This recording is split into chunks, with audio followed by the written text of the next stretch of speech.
everybody, my name is Ana and I've got a question for you. Do any of you want to buy this shirt? Because I feel like I'm not gonna get much use out of it anymore. So, I was planning on doing other videos, but I guess we have to talk about Eriksen, who wants to leave Tottenham. And I want to start by saying that this is a free world for the most part. If someone wants to leave, let them leave. Do not try to get someone to stay with you in any aspect of your life when that person wants to leave. You don't want to be with someone that doesn't want to be with you. Just saying. Are we still talking just about football? Maybe, maybe not. But apart from that, if he wants to leave, let him leave, let him go to another team, get the money, get better players, sign James Maddison, that kind of stuff. Apart from that, for me, and I'm someone very passionate, and I guess, when you're a sports journalist, it's not always good because you let your emotions kind of get in the way.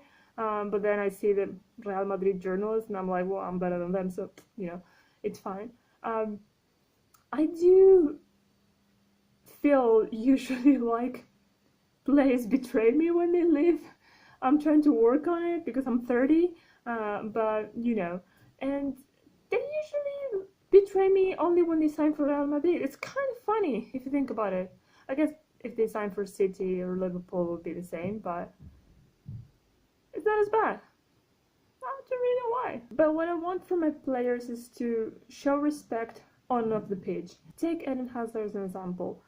I don't really understand why Chelsea fans are so chilled. I know they knew that he was going to leave, but if Eriksen had spent months and months and months winking at the camera every time they talk to him about his future, being like, you listen, I'll be like, oh, fuck off, mate. Like, shut up. But he didn't. He wasn't like that. He was respectful in that way. But then, was he respectful on the pitch?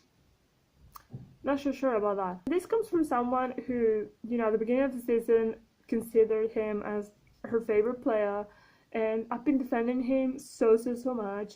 Sometimes defending what wasn't really defendable, but that's me. But I'm not blind. I'm not blind, and ever since, January, the middle of January, February, something like that, he has not been playing well. And it's not that he hasn't been playing well because he's had an injury or something else, I understand. And for a long time I tried to trick myself into thinking that it was just that he was tired because all the other players were getting injured. He was the only one playing every single match. Even, the goalkeepers had rotated more than him. So I understood that. I understood that he could be a little bit tired. He could be more, feeling that pressure of being the only top player that was always there and having to step up. I mean, that's why you're supposed to be the best player on the team, but whatever. But then there was an international break and he was playing with Denmark, and all of a sudden his energy, his speed and his talent came back, and I was like, we need to talk, Christian. He has not been playing well because his head was not where it should be. He has not been playing well during important matches. I can understand that you are thinking, oh, I'm going to go to Real Madrid. I'm going to win all these Champions Leagues. There's VAR now, so you may want to change the team that you go to because, things, but you do you. But I can understand that you're thinking that while you're playing against Burnley. And you're like, oh, I'm not motivated. I just want to play against Levante. That's so much more fun. I can understand that, I guess. But then when you're playing against Man City, when you're playing against Ajax, when you're playing a Champions League final, you may never play a Champions League final again, let's be honest here. And you do what you did, literally, throughout the season, all of the Spanish journalists. So the thing I have to know with Spanish press is that whenever someone is likely to sign for Madrid, we start to overhype them like crazy. The best in the world. Take Jovic as an example. He was going to sign for Madrid. He was the best. We got all the highlight videos from YouTube, put them together. It's beautiful. Then there was some issues over there, and he was not going to sign for Madrid, and he may sign for Barcelona. So all of a sudden, in a program, I kid you not, I wish this was a joke, because those are the people that take the respect for journalism away from everyone with the way they act. But they went from saying that he was the best in the world, the new future star, Ballon d'Or, just star engraving his name on the Ballon d'Or, because I mean he's gonna win it. We went from that to he's actually kind of average, he's not that great, and that we're back to Ballon d'Or. So that's kind of how it works. So I was a bit tired of hearing all these Spanish journalists who don't really watch Tottenham matches. I mean, they don't have to, but if you're going to talk about Tottenham, I guess at least watch a couple of matches so you have some facts over there to talk about. Anyways, they were talking about how good Eriksen was, and how, which is true, he's really good, and how he was having an amazing season and he was doing so well, and without him the team was nothing. And do you remember me saying his name at least once during my countdown to the Champions League final? Because I was talking about both teams, I was talking about their seasons, I was talking about the road to the final, I was talking about the best players of the season for Tottenham, and I even mentioned Llorente and I didn't mention Eriksen. And that's because he hasn't been great. And again, if you're gonna put 5-minute highlights, then yeah, you can think that he's been brilliant, because he's so talented that even doing just the bare minimum, he can still assist, another player. He can still maybe score one on a free kick, because the free kicks. He can still score a goal. He's so good. He's gonna do good things during the match, but still, he's not really even trying. And he's not trying against Burnley, he's not trying against West Ham, he's not trying in the Champions League final. And that was the most disappointing for me. When I was watching some of the players play in the Champions League final, I was like, do you realize what you're doing? Like, this is a Champions League final. Most of you are never going to play in a Champions League final again.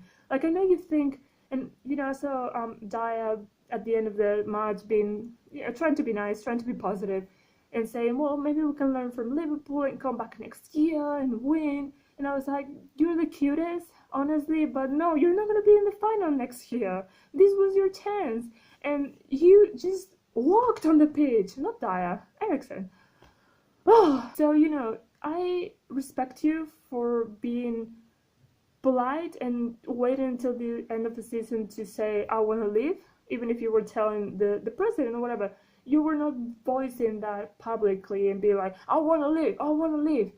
Because I hate when players do that. I hate when they start, playing this checkmate kind of game and being like, I have the power, because I hate when players think that they're more powerful than the team. It's players come and go, the team stays there. You're not bigger than the team. Not even Messi's bigger than the team, so shut up. I appreciate that, but then he was not respectful to the fans and to his teammates, really, on the pitch. So now people saying, oh yeah, keep him for another year. Why? Do you want that again? Because, I mean, why would you want that again? Why would you want a repeat of that? Why would you want a player that doesn't want to be there and that he's going to be underperforming every single match? Why would you want that? So, that's what I wanted to say. I knew I was getting angry at some point. Oh well, that's me. But no, being serious, this is not the end of the world. This is not the end of the world. For him, it might be the end of the world, because Madrid wanted to sign him when they had Lopetegui, when they had Solari as coaches. They wanted to sign him because they knew he was a really good player. They thought he could add a lot to the team. But Zidane does not want him. Zidane does not want to sign Eriksen. There is a battle between the president and Zidane, who says that he doesn't want Eriksen. He wants Pogba for some strange reason. I mean, he's never been that great of a manager. He's just been lucky as you can be. There's no one as lucky in this world as Zinedine Zidane. But he doesn't want Eriksen. He wants Pogba for some strange reason. So you're gonna go to a team when you could stay on a team that basically wants you to become a legend for the team. You want to go to a team where the coach doesn't want you. Granted, they changed the coach a lot at Madrid, so you never know. But you want to go there to a team that doesn't want you. How does that make sense? You have to have more options. You have to have more options. But there's a part of me that feels bad because then, in 2 years' time, or even sooner than that, I will hear of these Madrid fans saying that he's terrible, that he's not worth anything, that they shouldn't have signed him, and they want to kick him out, and they're going to be booing him like they do with Gareth Bale. And there's a part of me that is going to be, so angry because he doesn't deserve that.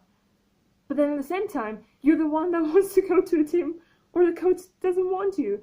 And do you really think, and this is something that applies also to Pochettino, who I'm not very happy with either, but that's a story for another day. But this applies to Pochettino as well. Pochettino can be at Tottenham, do what he did at the end of the season, drop as many points, lose the third spot because everyone's so happy about the top four. We have to play the Champions League qualifying. I don't even know what it's called because it's just so. Ugh. What if we don't win? Because everyone's saying, oh, another year of Champions League. No, another year of Champions League qualifying. I don't think they even played the Champions League anthem on that qualifying. So if you do that at Real Madrid, you're out. If you play the way Eriksen has been playing this season, he's not going to start for Madrid. He's not going to play. It's not going to happen. And you're Eriksen. You're not Gareth Bale. Because, you have Bale, he has a name, at least. So there were many moments where he had to play. You're not even Benzema. You're Christian Eriksen. You're no one. So I think he's making a big mistake. And, I mean, he's old enough and, big enough to do as he pleases. But there's a part of me that feels bad because he's making a big mistake career-wise. And then maybe in a couple of years he's going to be begging to come back. And I'll be like, sorry, I've got James Maddison. My hair is wet. And gingerish. Looks great. But yeah, I'm sorry this video turned into a bit of a rant. I was trying to be nice and talking to, normal level and just, I was trying not to gel, but, sorry. So yeah, those are my thoughts about Eriksen living. I'm not even thinking that him staying is a possibility of him living. And if you want to let me know your thoughts, I'll be happy to know them. And if you're a Chelsea fan, can you tell me why you're not pissed at what Hazard has been doing? He's so annoying. I really dislike him. He's perfect for Madrid though. But yeah, thanks for watching. I'll see you soon with another video. And yeah.